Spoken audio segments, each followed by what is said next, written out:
आइए आज हम एक ऐसी प्राकृतिक घटना का विश्लेषण करते हैं जिसे अक्सर हम सब केवल एक भयंकर झुलसा देने वाली गर्मी के रूप में देखते हैं।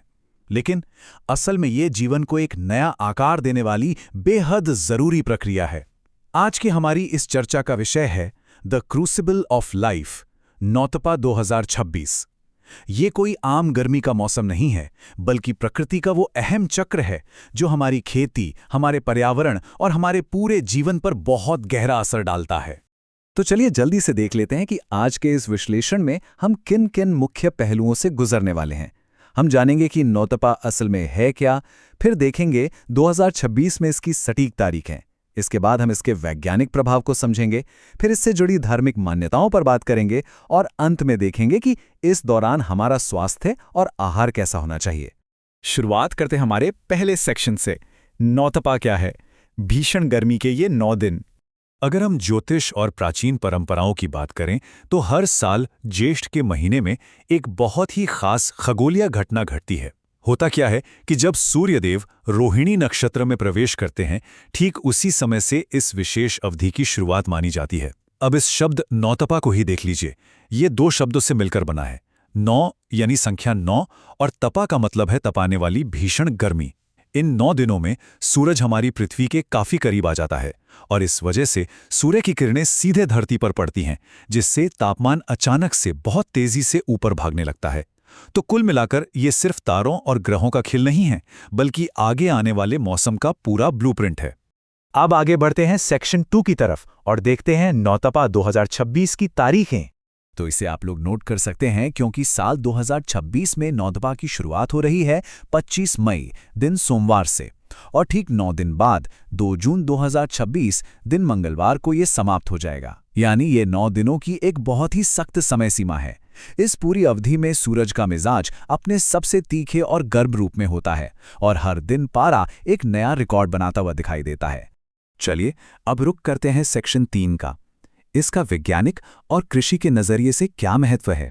अब देखिए, इस स्लाइड में जो बात है वो वाकई बहुत दिलचस्प है। यहाँ सीधे तौर पर कारण और प्रभाव यानी कॉज एंड इफेक्ट का विज्ञान काम कर रहा है।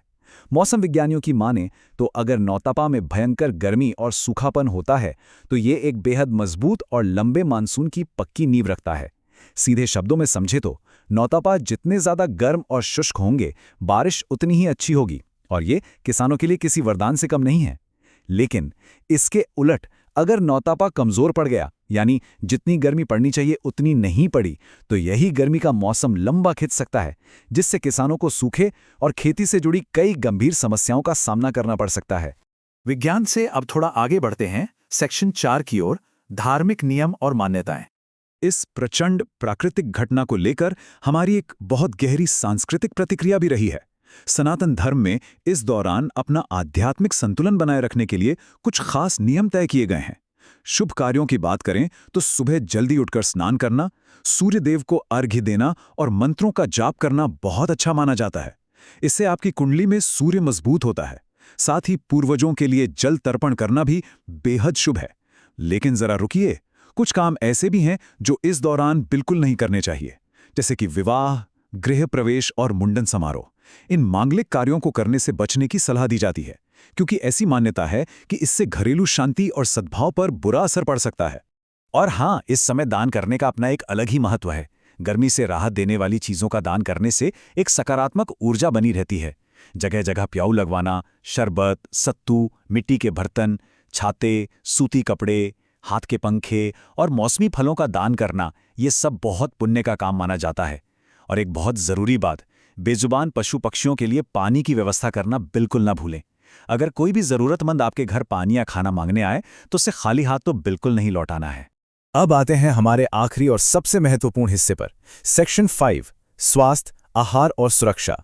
इन 9 मुश्किल दिनों में खुद को सेफ रखना सबसे बड़ी प्राथमिकता होनी चाहिए, और इसमें सबसे बड़ा रोल होता है हमारे खाने पीने का। शरीर को अंदर से ठंडक देने वाली चीजें खाइए, जैसे दही, छाछ, लस्सी, बेल का शरबत, नारियल पानी और तरबूज। आपका खाना बिल्कुल हल्का और आसानी से पचने वाला होना चाहिए। और किन चीज़ों से बचना है?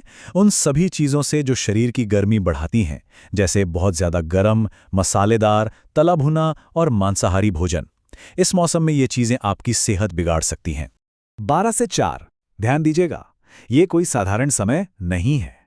दोपहर 12 बजे से लेकर शाम 4 बजे तक का समय बाहर निकलने के लिए सबसे खतरनाक होता है। जब तक कोई इमरजेंसी या बहुत ज़रूरी काम ना हो, इस चिलचिलाती धूप में घर से बाहर कदम रखने से पूरी तरह बचना चाहिए। बेमतलब की यात्राओं को टाल दें ताकि आप इस भयंकर लू और गर्मी के प्रकोप से सुरक्षित रह सकें।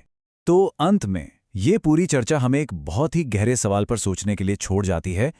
प्रकृति के सबसे कठोर और तपा देने वाले इन 9 दिनों को सहने के बाद ही हमारी धरती मानसून की उस जीवनदायी प्रचुरता के लिए कैसे तैयार होती है। असल में ये भयंकर गर्मी कोई सजा नहीं है, बल्कि उस बारिश को जन्म देने की एक अनिवार्य शर्त है। ये दिखाता है कि हमारी प्रकृति का संतुलन कितना बारीक और एक दूसरे पर निर्भर है। इस विश्लेषण के साथ मुझे उम्मीद है कि आज आपको नौतपा को देखने का एक बिल्कुल नया और वैज्ञानिक नजरिया मिला होगा। हमारे साथ जुड़ने के लिए आपका बहुत बहुत धन्यवाद।